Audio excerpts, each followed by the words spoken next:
Justin, I just came back from a 10-mile run. So, how was yours 2025? It's currently the second last day of the year as of recording. How did 2025 go for you? For me, it's interesting. I think of 2025 as a adulting year for me. I have moved from young Justin into my unk era, and that was my 2025. What about you? What does unk mean to you? And how do you know of your unk? I don't know. I just keep getting called unk from all my younger cousins and all of my friends, my younger friends and stuff like that. I don't know. Got married, feel a little older. It's my unk era. I feel like I'm in this sort of. I've always been the person that moves or tries to move smarter, not harder. But I think I have really tried to be as strategic as possible over the past year with some of the moves that I've made. Mm, I relate. We're basically almost the same age. And I also had an, no one has called me unk yet, but I assume that is coming. I mean, I still say 6'7". I love 6'7".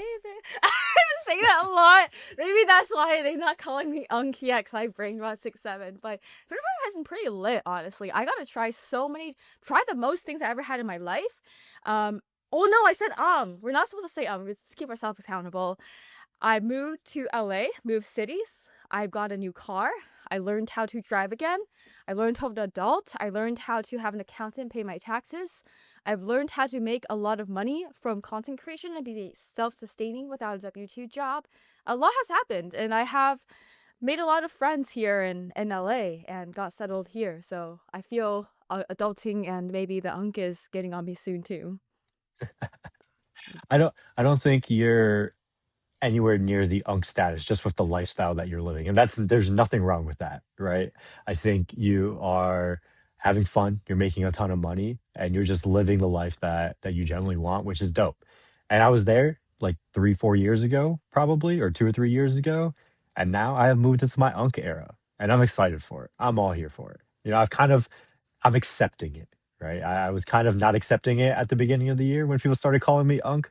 But now the more and more I look at it, as the year has gone by, I'm like, it's not a bad thing.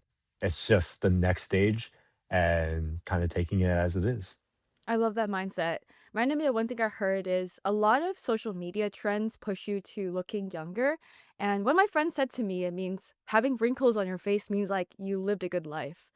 So it's appreciating different phases of life. And I will learn to embrace my own unkness when my time comes too. I love it. I love it. I mean, was there any like what was the biggest unlock for you, do you feel, of the past year? Ooh, many, many things. No, but you gotta One pick one. You gotta pick one. The biggest one in your opinion. unlock for me is, hmm, let me think about that a little bit. Because I feel like there's so much, but I'm trying to distill it into one thing. Is that we all have free will. We can just do it. We can just post that thing. Cold outreach. Like, oh no, I said like, I'm not supposed to say that word. One thing is just like, we have free will. We can just be in rooms, go to places, build quality relationships, and it will get you places. You'll learn from people. You can share opportunities with each other. So in this new year, I'm actually doing a challenge. It's called rejection therapy. Is You're welcome to join me as well. It's cold DMing someone every single day, different person every single day, with an ask. It could be like simply like checking in with a friend you haven't talked to in like 10 years, 1 year. Um, DMing a sponsor, and for other people, like DMing a hiring manager, and just see how far people can get with cold DMing. So I feel like this year inspired me to just have free will and just do everything. For example, like South by Southwest, that was really fun. It was like literally like a 1 week notice or something. And I was like, all right, I'm doing it. And it was like really fun. And it was the first time I met a lot of creators in such a short time. Because in San Francisco, there's not a lot of creators, and it inspired me to just try new things and try different niches, try new things. So, what about you? What is your biggest unlock of 2025? I think for me, it's this one quote that I heard that I've been using more and more. And it's actually in the next section that we're going to be talking about of like vibes for 2026. But it's the quote that I'm taking, like I'm running with for all of 2026, which is embarrassment is an underexplored emotion. Go out there and make a fool of yourself. Right. So very similar to what you Mm. talked about, like create content, whatever it may be. I feel like I did that back in 2020, 2021 when I was first getting declassified up and running. And then I moved more into sort of an operating role. But now, over the past 3 or 4 months, I've been moving more back into sort of this creator role, right? The creative side of things. And I like it. And it's this sort of itch that I've had in the back of my head that I didn't scratch for probably the past 2 or 3 years or so. And it's been really fun. I think I've been telling you that over the past like week and a half since sort of Christmas time, I've been really locked in of just thinking about what the next iteration of everything that I'm building, both on my own as well as within Handshake. And it's been fascinating to get back to the creative side of things and not just thinking about who do I hire? Does this persona make sense for the page or whatever it may be, rather than it's me. I control my own destiny. Let's get out there. Let's create some content. Let's test. Let's actually iterate and build upon everything that I learned 3 or 4 years ago in the social space and actually executing on it once again on brand new platforms that I'm starting from zero. So 2026 is looking like a lot of fun. Hell yeah. What does that look like to you? Like, what brand new platforms? How was your strategy after you've been, what have you thought about? What have you reason to? This 2026 for me starts, I'm calling it the generational lock-in. So I'll take a step back Mm. and like, what does that actually mean? So when I've looked back, right, over the past 10 or 15 years where I've like really been cognizant of what's going around, kind of on around me, right? I feel like there are moments of sprinting and moments of just rest when you're looking at when you can be most impactful in your life. And that can be both from a career growth standpoint, a learning standpoint, a monetary standpoint. And I've seen the waves, I've seen the patterns, and I think I have pretty good pattern recognition for this.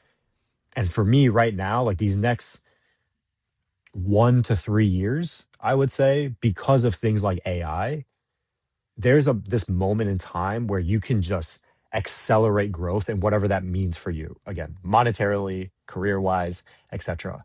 And next year for me, I think is when I put my foot on the gas and just go crazy. Again, both from a personal standpoint, growing handshake standpoint, from a career side of things, but I think 2026, that's what it is for me. So I've got an idea for a page. I won't say exactly what it is, but it's a high end soccer page. And the goal of that Mm. over the next like 6, 7 months. And yes, that's a meme, but also like there's actual meaning to that. If you know soccer, you understand why 6, 7 months actually means something. I won't explain exactly what it is for those who don't pay attention to soccer, but think about it, right? But I'm going back to my writing roots. I'm excited for it. And that's sort of what 2026 is looking like for me. What about you? How Oh, are that's so you sick. feeling for 2026? I love the 6 sevens, man. We should take that to 2026, by the way, for everyone listening. So 2025, I got to explore a lot of things. And I've been reflecting a lot lately as well about what I want to focus on. So in 2025, I got to explore just like doing a lot of LinkedIn content, going viral on LinkedIn, doing brand deals, but also going to conferences. I've never been to so many conferences in my life.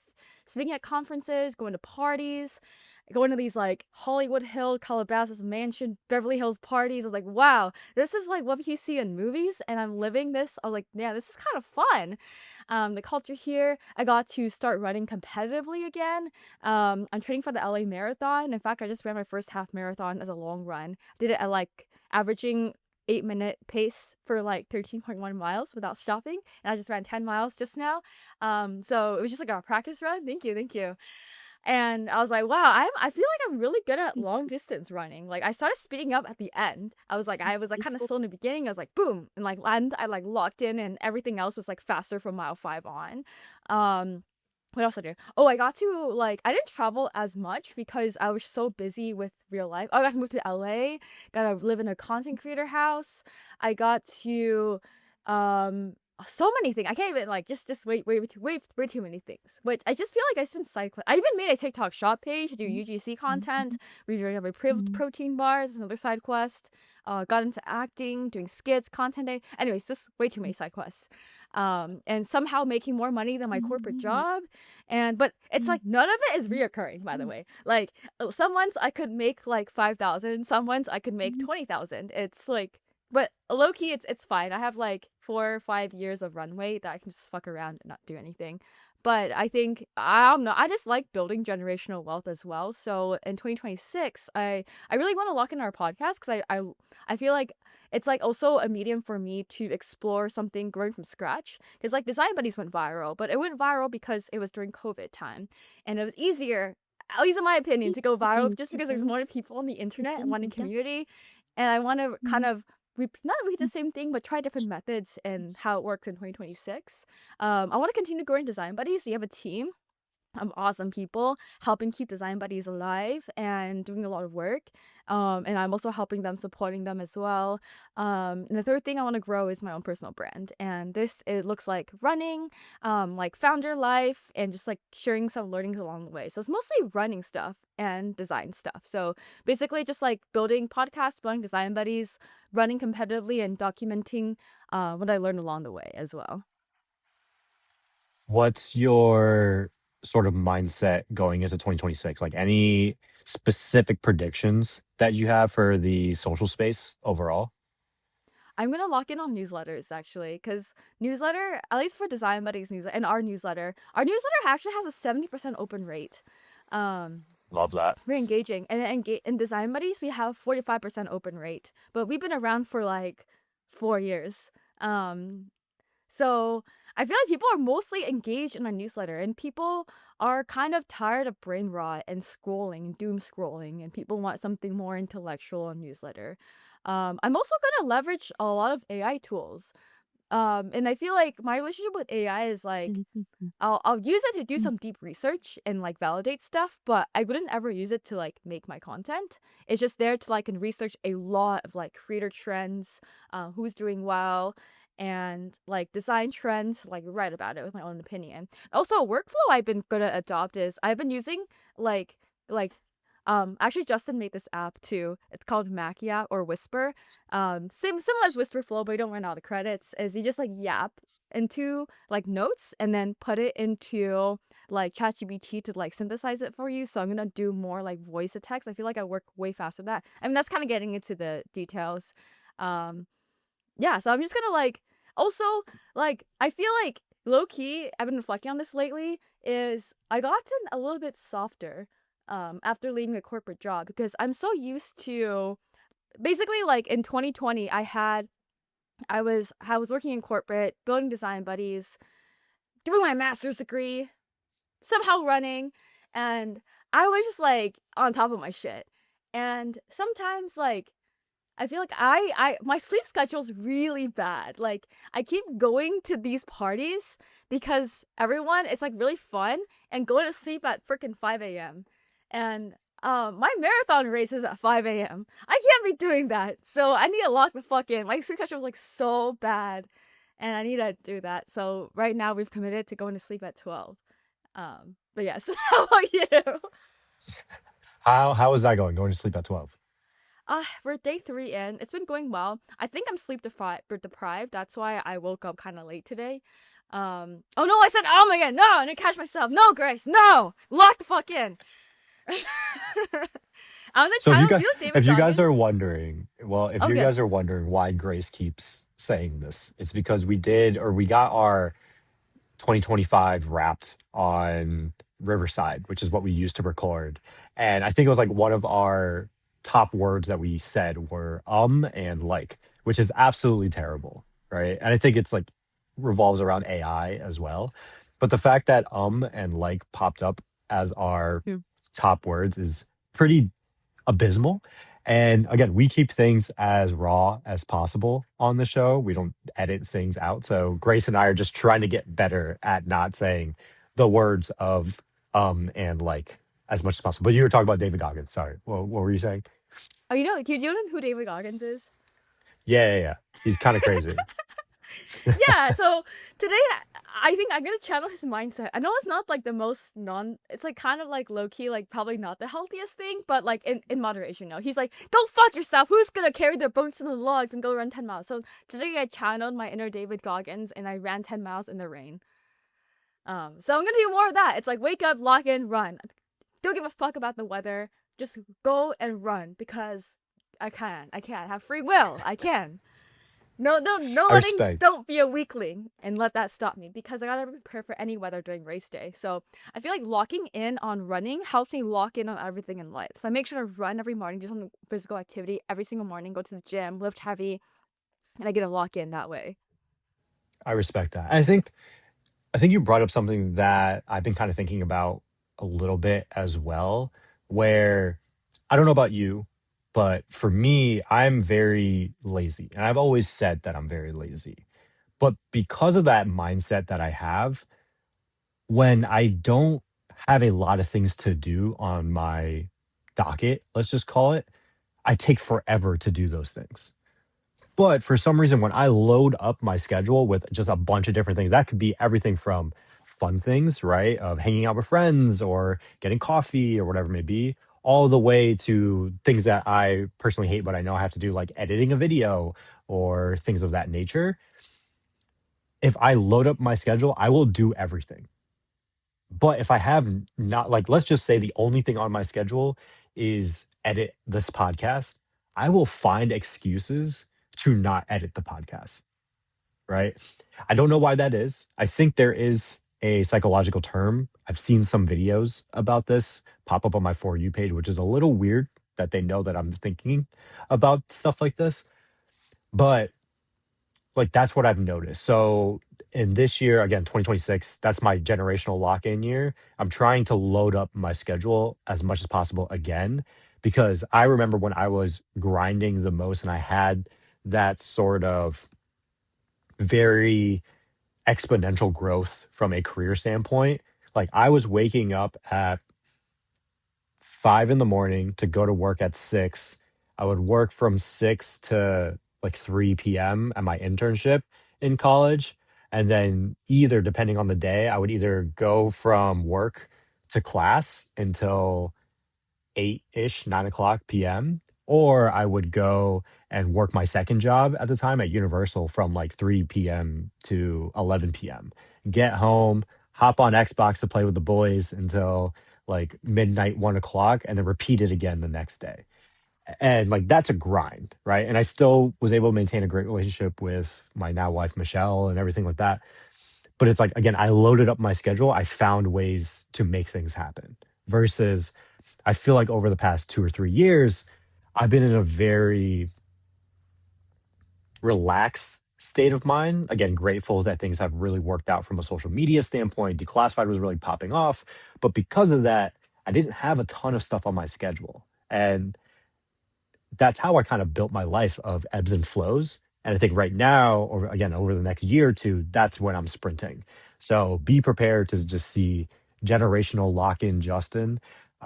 If you're familiar with everything that's been going on with Timothy Chalamet and Marty Supreme, that's the vibe that I want to have over the next sort of years. Like you're going to be seeing me just execute upon execute upon execute, and I'm excited because I haven't done this for Mm, for a while, but it'll be fun.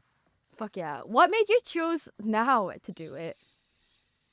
Kind of a little bit of what I was explaining before, where I feel like right now there's a moment in time that I see where if you're very strategic and you can execute correctly, you can make career moves exponentially. You can make monetarily dollars exponentially.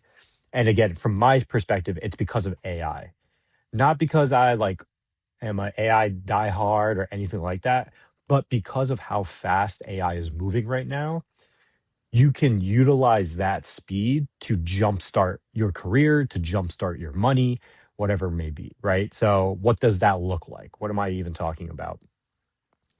From a this kind of goes into my predictions side of things. From a creator standpoint, if we're just looking at strictly creator side of things, the only real startup space that's raising a ton of money right now is the AI world, right? You're seeing stupid valuations of all time. um, I think Meta just bought a startup that started up in January and it just sold and they bought it for like $2 or $3 billion, which is ridiculous because the company just started like a year ago, which is kind of crazy.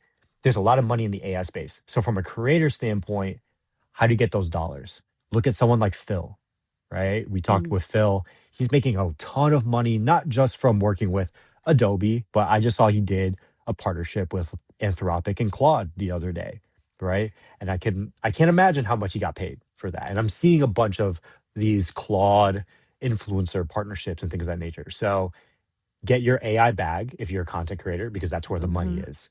Also, right? If you're strategic, imagine if you had started off as employee number 10 or employee number 50 at the company that just got acquired for 2 to $3 billion, right? You're likely making a bunch of money, if not generational money, because you got in early and you rode that wave of AI. And so I sort of see that there is a moment in time right now. I would say we likely have 1 to 3 years, depending on when this bubble bursts. I don't know when it's going to burst, right? I'm just giving a projection of what my thought process is. But we probably have 1 to 3 years before this thing goes poof for a little bit. Now is the time to lock in and figure out how can you best leverage the things that are moving so quickly right now to exponentially grow, again, career, monetarily, relationships, or whatever that may be. I think everything that's happening in the AI space right now is what happened from a content standpoint in 2020 ish when TikTok first released or started really gaining popularity. And Mm. again, I locked in then, exponentially grew my career back then, and I want to kind of do it again right now. Hell yeah. Very inspirational. I need to lock in on AI, man. Also, thanks to the AI bubble, I agree, get that back. I had my highest earning month in brand partnerships in December. Actually, when things were Love supposed to that. slow down, I made $20,000 because of this AI money. So I worked with brands like Replit, Gamma, Figma, Adobe. So that was the most money I've earned from like sponsorships in 1 month, thanks to AI. But I know it's gonna go poof sometime because all these companies, OpenAI and Nvidia, are just investing in each other. It's kind of circular. But right now, we gotta use it to our advantage and figure out how to leverage it because I love my Claude, I love my Chat, I love my Perplexity. I don't want them to go away. But gotta milk it as we can. I'm gonna lock into like what kind of things are you gonna use like specifically like for example like what are some like work AI workflows you're gonna bring to 2026? I think for me, it's actually becoming more reliant on AI, but not at the same time.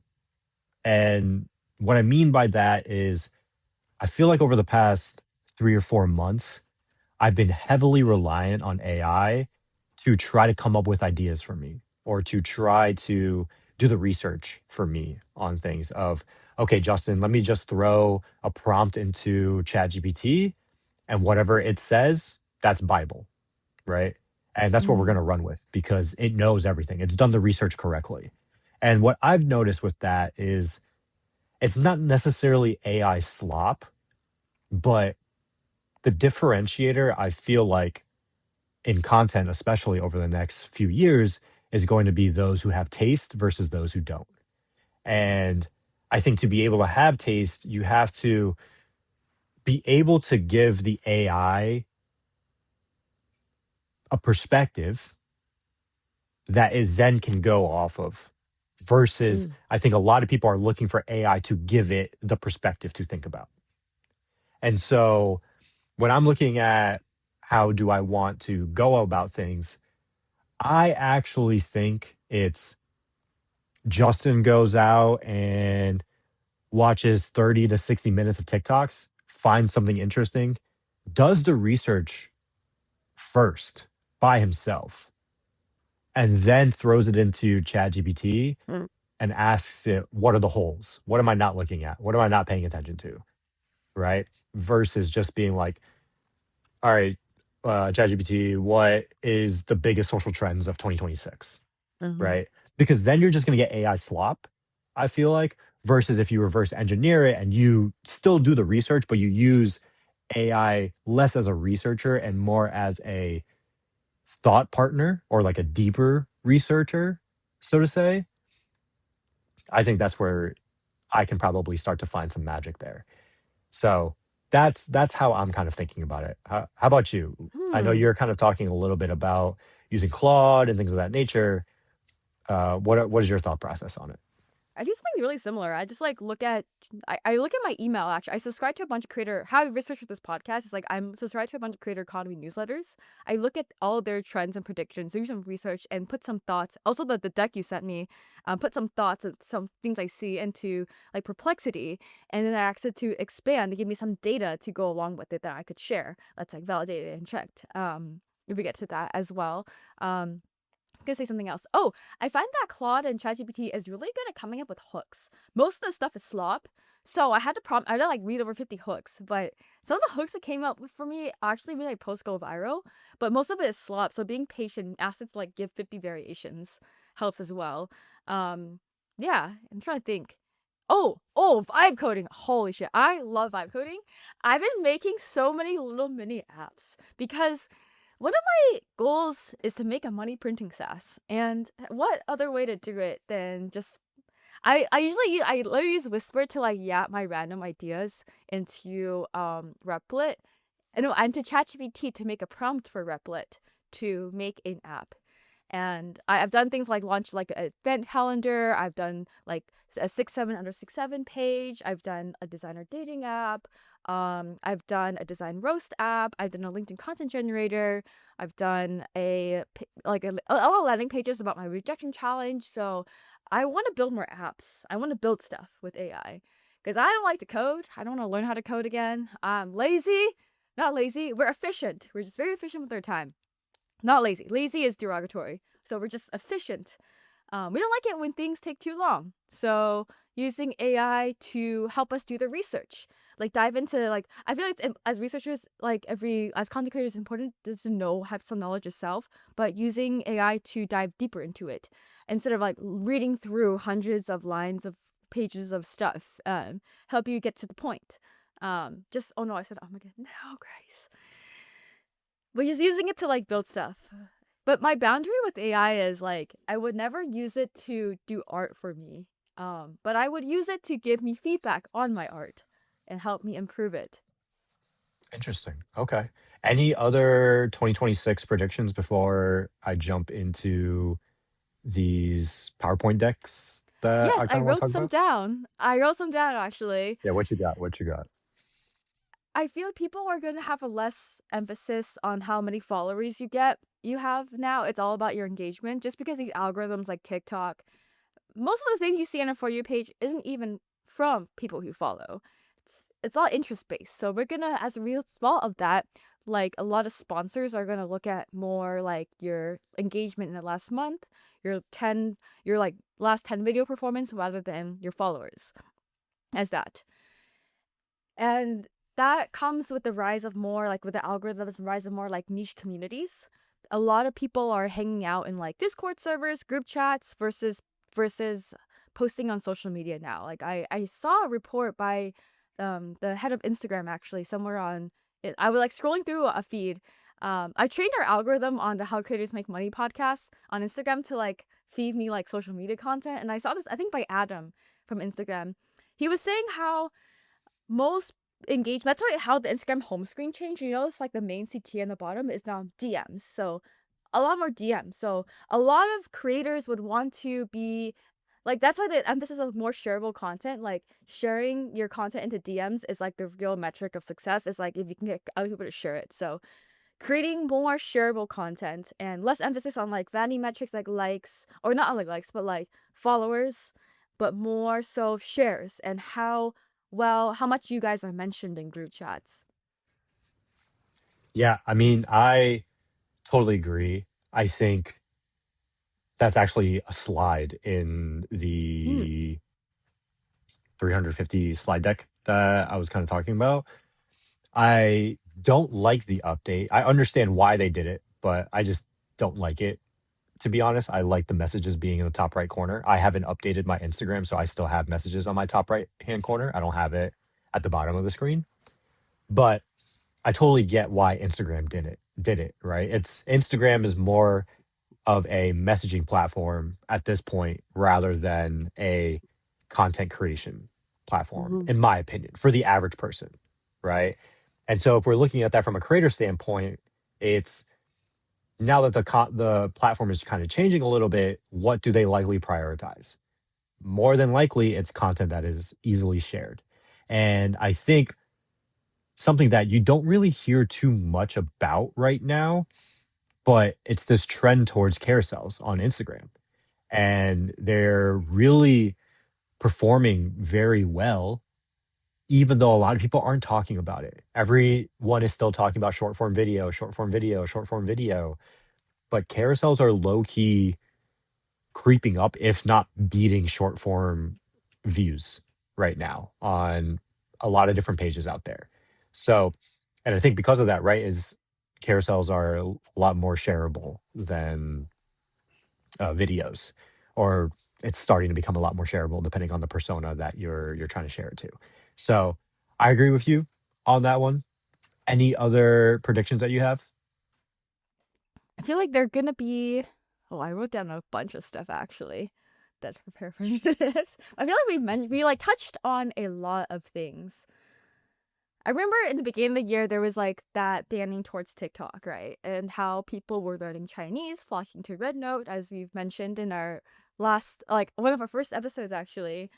But TikTok ban, I personally don't think it's happening. I think it's gonna be bought. I think it's too lit to be banned. But that created a lot of fear in people wanting to own their audience. Like, oh, what if my TikTok shuts down? Then all my followers are gone. I am sad. So there came companies with newsletters, so like Substack, Beehive. Beehive like has grown a lot. They've grown to like a little bit everything of a creator app, and Substack as well has grown so much. I've used both to test out different things. Well, more so, I have my design buddies on newsletter and Substack already. I'm not migrating it. I'm lazy, not efficient. Unless they pay me to, maybe. Substack is fine too, but a lot of newsletter, like a lot of people want to own their audience, and but I also feel like we some someday gonna reach a point where people are. I feel everybody's becoming a content creator. Like literally everyone is. Everyone's posting on LinkedIn. No, well, actually, in LA, no one's posting on LinkedIn. There's still people still think LinkedIn is cringe, but everybody be trying to vlog. And I feel like the internet might become, I don't know, everybody's become a content creator, but yeah, so a lot of people think like newsletter fatigue, and maybe that's why carousels are trending again because people are tired of reels and too many reels. I still love reels though. So yeah, more newsletters is what I see, and yeah, more newsletters. I like it. I think I can agree with that. But I think for me, I need to find a better way to organize my newsletters because I have three different emails, four different emails that things come into, and I am subscribed to newsletters across all four of them rather than just having one spot. So I need to, there's got to be an easier way. I just haven't thought about it, whether it's using AI or whatever. But that's my biggest issue right now is just organizing the newsletters that I do have and subscribe to. Hmm. I still feel like newsletter is something I'm gonna lock in on because I've been getting so much high engagement rate on my newsletters. So newsletters, I'm really excited because it's not controlled by your algorithm. It's just, but if you send too much, you might get put in people's spam filters. So there's still some gatekeeping with that too. Yeah, I think that's like my biggest issue with newsletters is I don't know what happens to them if I don't click on it. That when it initially hits my inbox, right? And yes, a lot of them are on set schedules. I understand that. But me personally, I feel like it would be super beneficial if I just got all of my newsletters or if I could just sit down Monday morning, right, and just get all the newsletters that I want to hit that day or like all the newsletters all the week that day rather than, oh, Colin Samir's drop on Monday at noon and then Mm. Brett Deshevsky's drops at Tuesday at 3 p.m. and then link in bio drops on Thursday at 8 a.m. Eastern. And it's like there's so much content out there that gets dropped that I'm actively subscribing to. And maybe this is an issue for just content overall, but I would just love everything to be synchronized, so to say, one day a week that just gets dropped into my inbox. Kind of, I think that's kind of like the beauty of a newspaper before, Mm. right? Where you'd only really get one newspaper for a specific subject. There were different subjects out there that you could like subscribe to, right? Sports Illustrated versus the New York Times versus yada, yada, yada. But you got all the information that you realistically needed in one place at one time. And I kind of wish we had that for at least the social media space, right now. I agree. I don't want to keep doom scrolling to understand the trends. Like, people have hired doom scrollers actually, and SF these tech startups have hired Twitter doom scrollers to understand trends now. Yeah, it's It's just becoming a so thing. much content out there, right? And that's kind of why I like the 350 page deck about social trends of 2025 because yes, every single person in the creator economy, every single creator economy company probably released a 2025 social media trends. And wrapped too. I and wrapped, and I don't care. I honestly don't care, right? But this thing that I was sent or that I got access to on someone's Instagram story, it's 350 pages. More than likely, it has encompassed every single thing that all of these companies have shared in one spot. Mm. And I can just click through, click through, click It's through. Ooh, I beautiful. agree with this. Yes. And it's delivered in a way that is not dense, right? You think 350 pages, oh my God, I have to read through this is going to be terrible. But you've read through it. It's very easy to click through. If you don't like something, it doesn't matter. You just click to the next page. Like you don't need to know what was on page 4 to understand what's on page 285, right? And I think there's a beauty to that. But yeah, that I can't. I mean, I can jump into that if you want, but I'm not sure if you had any other 2026 predictions. But yeah, I wish there was one spot that I can just go to get every single thing that I need to, Yeah. rather than 10 different newsletters. Yeah, right before we dive into the deck, it was a beautiful deck. I want to talk about brain rot. I think we can't leave out brain rot. I think Fair. the kids are mentioned. I've seen like articles about this, about the kids are saying how the memes are going to be reset in January 1st, whatever that means. So they're like phasing out 6-7 because all the adults have claimed it, and I am sad because I really like 6-7. It's just, and the beauty of 6-7 and brain rot is just it doesn't mean anything, and so much of people in life have to attach meaning and think so deep. But I think the reality of life is many things are not that deep, and that's the beauty of 6-7. That's what I think, at least. Like And like tung sahur and tralala tralala brain rot skibbity. I think the kids are tired of brain rot. I think it's gonna go away. I think it's interesting because I think when most people think of brain rot, they think of that, right? 6-7, Italian brain rot, yada yada yada. But I genuinely, and I'm trying to change this actually. I've been trying to be more conscious with what I consume on social. My attention span is actually terrible right now. I have tried, I have a spam account where pretty much every single vertical video on it, on Instagram, on TikTok, whatever it may be, is over a minute, usually like 2, 3, 4, 5 minutes long. It is so hard for me to sit down and watch that thing all the way to the end, even if it has hundreds of thousands or millions of views. And I thought I was someone, I was like, oh, it's not affecting my attention span. I don't pay attention to that much brain rot. But oh my God, it is so hard for me to sit through even a 2 minute long video where someone is giving me genuinely great information for the full 2 minutes. It is a hard watch for me. And I've also noticed that I can't watch a YouTube video long form video unless I'm doing something, which is so bad. Like I have to be eating to be able to watch a YouTube long form video of like 10 to 15, 20 minutes long. Because if I'm not eating, I can't sit through it. So I need to restructure my whole brain and figure out how to do this. It's fascinating. I just started taking the Colin and Samir course. And so that was the first time where I went to a coffee shop, I locked in, I put myself in a completely different environment, and I was able to sit down for 3, 4 hours and consume, I don't know, probably 10, 15 videos that they had, anywhere between 2 minutes long to 35 minutes long, where I literally just sat there and paid attention to that the whole time. Had noise canceling headphones, phone on DND, and actually locked in. And it was a little bit of a breath of fresh air. I just hadn't done that in so long, which is weird because I thought that I was away from brain rot, but it turned out that I was actually completely brain rotten.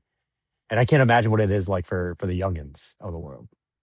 Mm, that's so funny because one of my friends, we were hosting a holiday party, and when he was making announcements, and he was like talking about stuff, someone put a Subway Surfers like on the phone, like Subway Surf, like or like we're getting bored. Here, hold this Subway Surf. It's so bad, but like it I know works, it does. It right? does. I need It's to make brain rot it's with some. Well, crazy. actually, I don't know if I want to contribute to this. I also haven't done that since college. Like sit down a whole series. Unless I It's also can't bad. watch. Yeah, it is pretty bad. I can barely sit through a whole movie. Is it bad?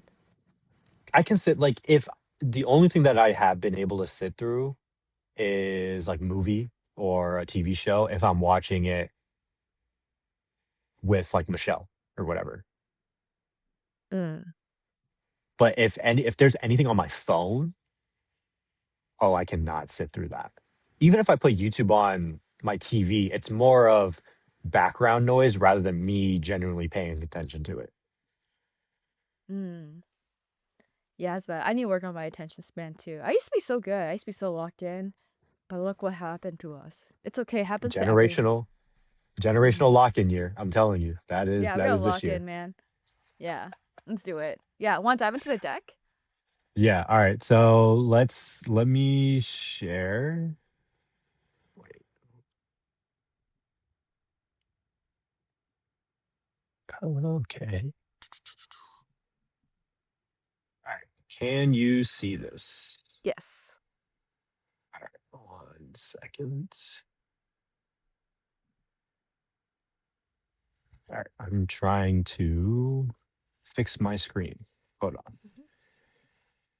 Because using one screen. Usually I have like two screens, so screen share is a lot easier. But right now I only have one. Okay. So you can see this, right? Mhm.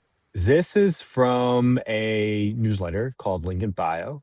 She's great. I forget exactly what her name is, but her content is great. And this chart I saw getting shared all over social, and I love it. So these are kind of ins and outs of 2026. And I don't know if you saw this because this isn't a part of that deck that I'm specifically talking about. This is something different. So I for don't think those I've of seen this. you, Actually, I yeah, might have so seen this those on of you LinkedIn. yeah, you might have. You might have. I knew some people were sharing it over there. But for those of you who are just listening, I'll try and describe it as best as possible. But definitely check out our Spotify or YouTube so that you can see the visual here because it's a little easier to understand. But we will go in or we'll go out first and then what's in, right? So what's out? Mr. Beast style content. What's in? Mr. Rogers style content. So I think that's a simplification of like over extreme type of content of a million lights on this house or giving away $10 million or whatever it may be, and then more towards like homegrown type of content. I Who think is Mr. that's where Roger? It sounds familiar. I'm looking him up right now. it's a old like TV show persona, like a probably like 1970s, 80s, or maybe or so like that. And what's his But it's content? more Okay. storytelling focused type of content. This is all pre YouTube, like he's pre YouTube and Mm. stuff like that. Mm. So there's Mr. Rogers, right? Out is reach of one video, in retention over 10 videos. You kind of talked about this a little bit, right? Where I think it's going to start moving more towards community focused personas rather than just getting views for views. And the sort of thing that we've been preaching over the past year or so, especially when you're looking at creators monetizing, niche kind of always wins in this space. I think you're starting to see that become more and more true, right? Mhm. Out brands that brag about their use of generative AI in brands that clarify their stance on generative AI. I don't really have a Mhm. stance on this. I just think it is what it is. It's going to happen. Mhm. Whether you use it or not, I think people are going to be mad on both sides. I Yeah, don't really I think agree. it's like Mhm. I don't think it's that big of a point in my opinion. Mhm. Next thing, out 100,000 followers in 10,000 true fans. So, if those of you who have not read the 10,000 true fans uh, blog, definitely go check it out. That, or I think it was 1,000 true fans or whatever it was. But that I think is becoming more and more true, again, especially in the niche communities and especially when it comes to trying to monetize on social. I think you're going to start to see or it's also I think it's why you see a lot of these creators that have high hundreds of thousands of followers, if not millions of followers, that don't make a crazy amount of money versus those who have less following but are able to make a crap ton of money with their content. And I think you're going to see that become more and more the case over the next year or so. Mm.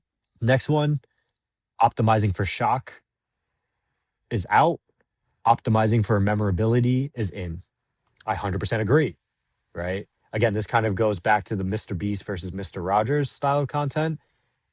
I think we have kind of played out the Mr. Beast style of things, Mhm. and people are looking for more realistic type of content that they can relate a little bit more to. The next thing is brain rot is out. See my attention span is fine is in. Kind of what I was talking to you about a little bit earlier. I'm trying to fix my attention span, right? Because I'm noticing that brain rot is kind of ruining my attention span and I'm trying to fix that. Out is the Rizzler again, and then in is unexpected campaign casting. And I love this. I like this. And especially being on the brand side now with Handshake, right? It's for me less about who's the big celebrity or who's the big influencer that we Mm. can work with and more about how can we do something of that scale with someone that A might appreciate it more, right? And B might be more memorable in that niche community that they're Mm. talking about. I And love so that. like that's sort of where I feel on that one. I agree with almost all of these points, to be fair. But what's your perspective on this, Grace? Because I know this is kind of like the first time that you might be seeing it and like diving into it a little bit. Yeah, I agree with that as well. I'm curious, like, what do you mean by like? I guess transactional meaning like versus conversational. Conversational meaning like it sparks like a converse. It like it's a little bit controversial. So I think transactional carousels previously were all about here. Or I think carousels previously were all about here's one thing. My end goal with this carousel is for you to convert to whatever it is. So that could Uh. be buying a product, that Mm. could be buying my course, that could be joining a community, whatever it may be, right? Versus now, kind of what we were talking about earlier, where carousels are going to be more about starting conversations with your friends, right? So you see how creators make money, carousel, talking about how Phil made $400,000 at with Adobe this year, and you go and share that with your friends who you're starting to create content with for inspiration, right? Versus 2 or 3 years ago, that carousel might have looked like, hey, this is how Phil made $400,000 with Adobe. Go and buy our course about how to monetize with Adobe or how to monetize your brand deals or something like that. Mm-hmm. Makes sense. It's like like very promotional. I agree with basically all this stuff. I feel like optimizing for shock it would still exist because people journalists need the clicks. And I feel like AI is not gonna go away. I feel like people don't really care about if it's used by AI. People it would get to a point where AI would become so good that people can't tell it's used by AI. So it wouldn't make a difference at all anyways. Yeah, I basically agree with all of this, except for like brands that clarify versus brands that brag. I don't think people would care. I think that's going too deep. But the Yeah, Rizzler, I agree. I've seen Rizzler's great. Like he's just like this kid who like rizzes up people about his huzz or something. Is it that kid? The Rizzler, like I know who it is. I don't really know his content. I have not paid attention to his content at all. But I think for me, that line just means less random collaborations just to say that you worked with a big creator and more about strategic campaign castings. Hmm. So it makes more sense, right? You're just not throwing dollars to throw dollars around. I agree. So less hiring celebrities because they're more expensive, but more hiring more like micro creators or like in their niche that people Yep. know in their specific niche. Exactly. Totally. Exactly. So I agree with that. Any other thoughts on this before I share a little bit about the deck? Let's dive into the deck. But I agree with all this that we should be optimizing for more like overall, like the key takeaways for people here is we should be optimizing for more storytelling, being unique. Don't follow the crowd. Don't like be so stressed about following every trend, but follow trends if it relates to you. Focusing on building a cult with your followers, building community in a cult instead of optimizing for, oh my god, I want more followers, but focusing deepening relationships with them and sharing about yourself, engaging in the community, and try to challenge yourself to read a book from start to finish. That's a key takeaway. I love it. I love it. All right, so let's move into this deck. Yeah. Yeah. So for those of you who are paying attention, again, I will have the deck linked in the podcast description. But basically, this guy takes screenshots throughout the whole year, and he turns it into a deck at the end of every year. And this is the one for 2025. And this first one I thought was really unique. I'll read the highlighted points where it says the social contract is dead. Everyone has main character energy now and thinks the rest of the world is a bunch of NPCs. And my perspective on this is you see it a lot in the comments of podcast equipment is too free, is too cheap. Not everyone deserves a podcast, which is kind of funny, right? Because we're talking about this on a podcast. But I think it's starting to become a point where, because of social media, everyone has main character energy, which I don't necessarily think is a good or bad thing. But the negative side of that is because a lot of people have negative or have main character energy, they kind of think a little bit less about the people around them. And some of the examples that they give in this screenshot is Zoom calls in coffee shops, music allowed on the subway, texting in movie theaters, toes out on airplanes. Like I agree with all of those besides music, like loud music on subways, because if you're in New York, that's just has always been happening no matter what. But like Zoom calls in coffee shops, texting movie theaters, et cetera, those are things that you just shouldn't do. But because a lot of people have this sort of main character energy, they just feel like they can do it because they can. So yeah, Hmm. I don't know. What are your thoughts on this first slide? I agree. I think people are thinking they're the center of the universe because they have followers. They're better than people. They have an audience. And I've seen this in LA, actually, where people with a lot of followers are in like a different line. But also, people just kind of, I feel like I don't really see this in real life, but I can see it happening, especially on social media. It's like people recording in public, right? It's like having strangers in their content without get their consent and they don't give a shit about it, and which is also kind of rude. I try not to have other people in my content, but a lot of people like don't give a shit, so I just like film whatever in public and asking other people to move for your photos. Yeah, I've seen so much in LA. People like, can you like asking people to move for their photo? I mean, I'm guilty of that too, so I can't talk. I can't. I mean, like, I understand. I understand, but I recognize that's not a good thing. But I also guilty of it.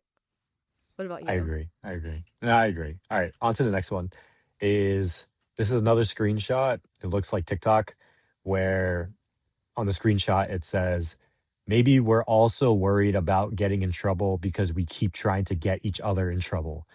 Mm. And I think that's hilarious because it kind of makes sense, right? Because if you cared less about getting in trouble, or if we all didn't look at something where someone did something a little bit bad and thought to ourselves, "Oh, they could get canceled for that," or "Oh, they could lose their job for that," or "Oh, we should make them lose their job for that," we likely wouldn't all be worried about trying to get in trouble.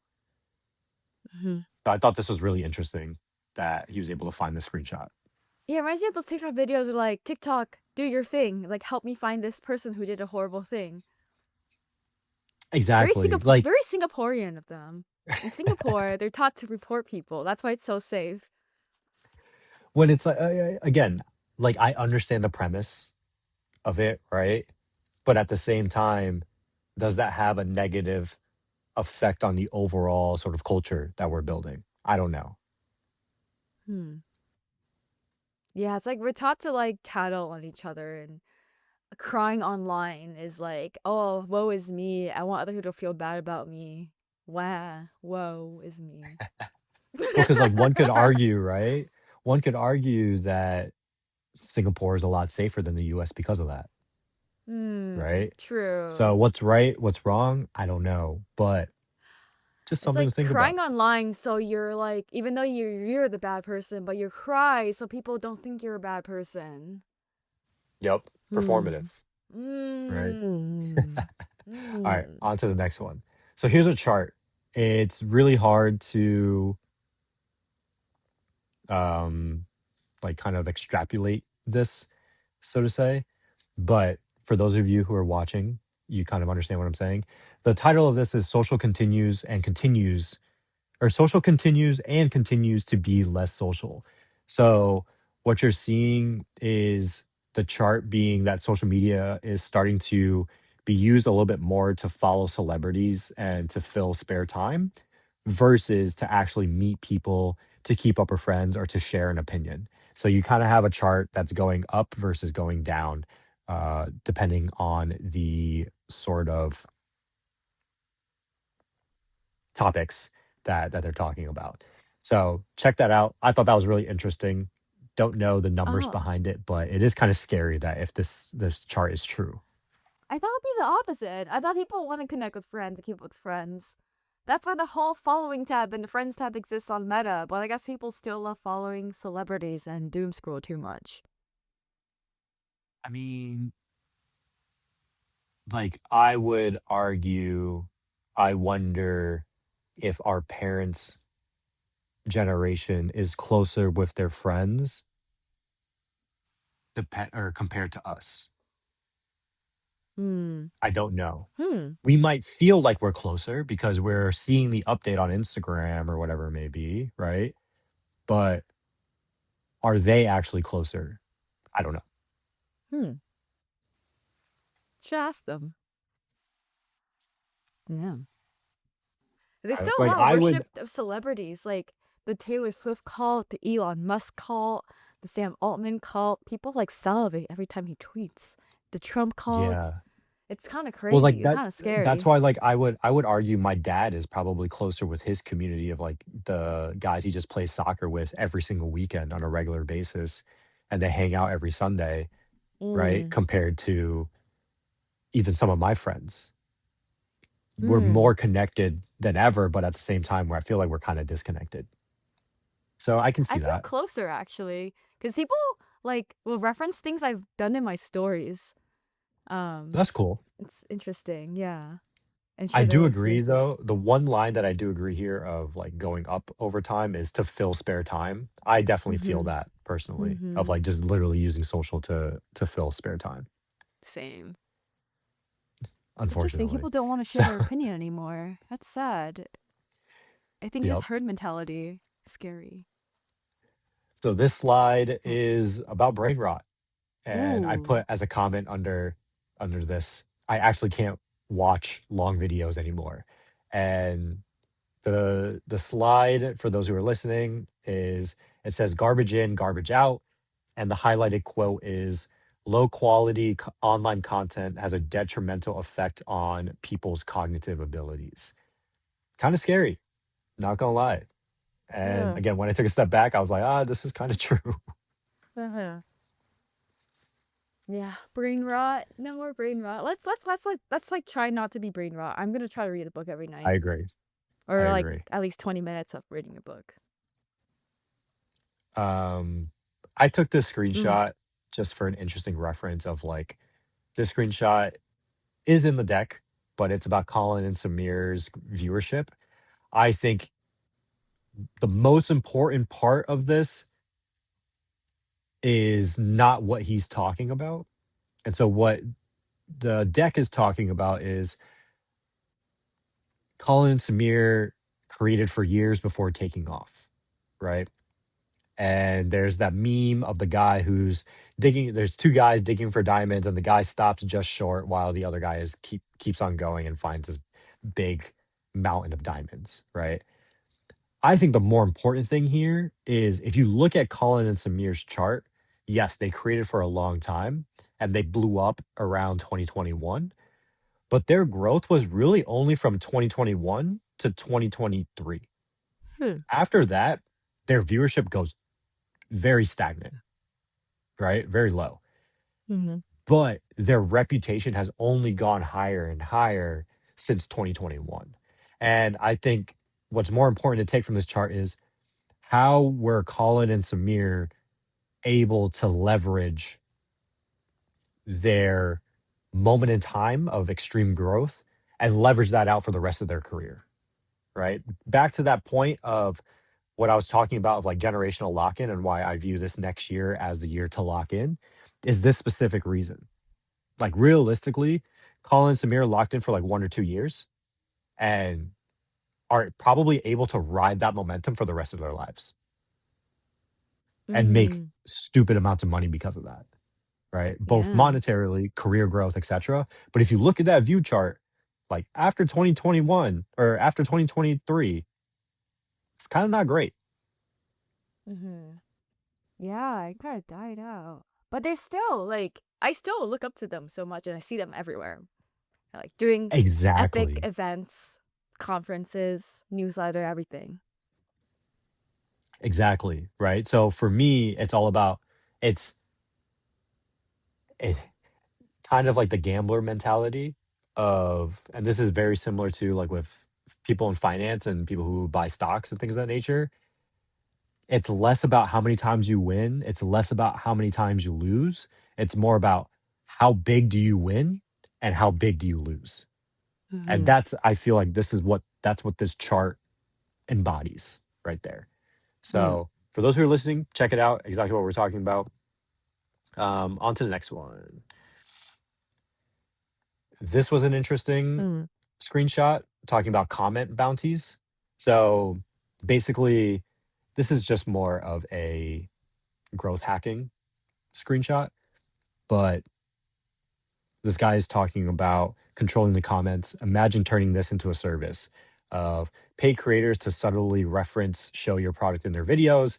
Then you hire an army of university students to comment on these videos, talking about your product and liking each other's comments. You print money, rinse and repeat. And I think there is a company out there that's doing this. I believe Dylan Huey's company is doing this, and they Mm. raised some money, or they're making some money around it. But very simple concept, very interesting, very dystopian. I just think this literally just takes the LinkedIn engagement pods and turns that into a service, which is fascinating. Oh yeah, Daisy Pay or Daisy something. I remember that. Ah, Yep. this is smart. This is smart. Yeah. So that was just something less about how creators make money and just more about something interesting. Reputation This farming, yes.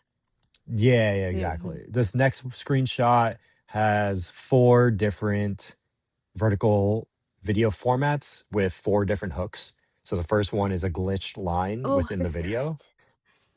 right? The second Mm-hmm. one is there's a scratch on the screen, so you're probably like you'll stay on the video just because it's like, why is my phone scratched? Like, how did my phone break? Even though it's part of the video. The third one is like utilizing platform UI. So that one is using the Snapchat text to be like, why is there Snapchat video on my Instagram Reels? So like it creates a pattern interruption there. And then the fourth one is my boyfriend's gonna have the best wake up call when I have his Tinder plastered on the TV.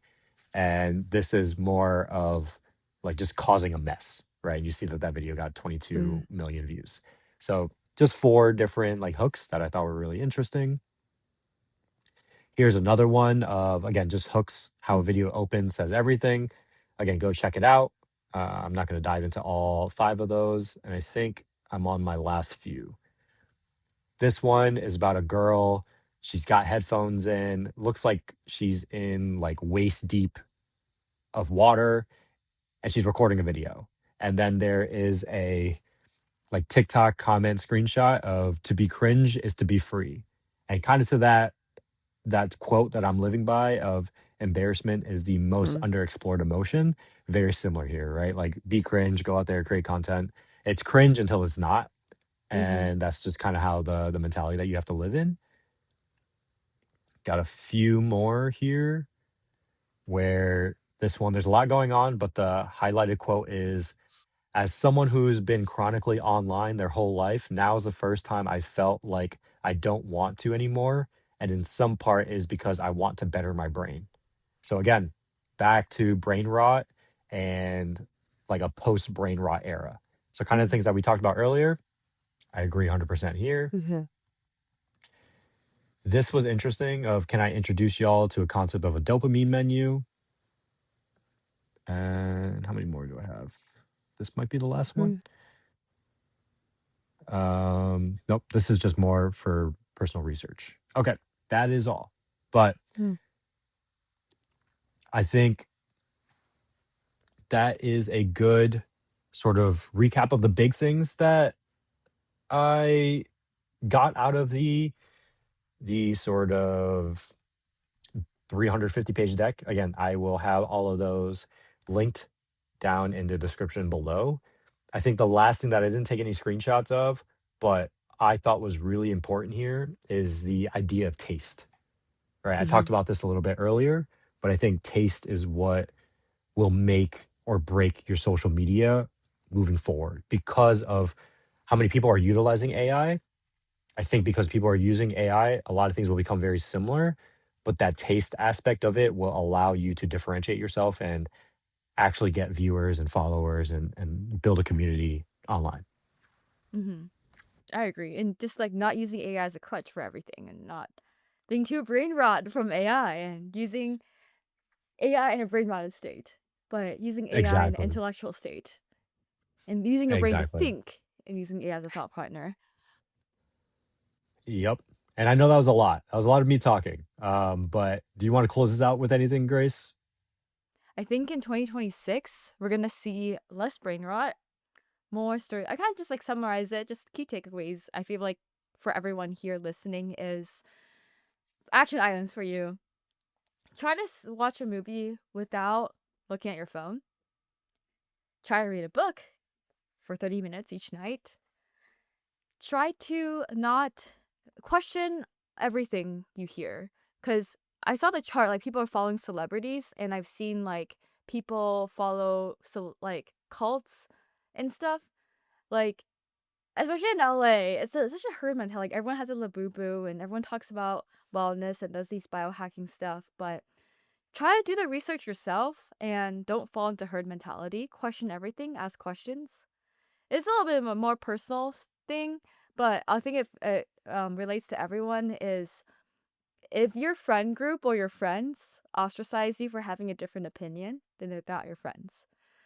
Because I feel like it's just like so much. Like I feel like people they see so much stuff online and they gravitate towards people who think similarly, but being engaged and knowing all sides of a story can help you a lot in life. For example, politics, how the election and Facebook influence the election, and just really putting everything through a critical lens and questioning everything. Everything you see and hear online in person is not always true.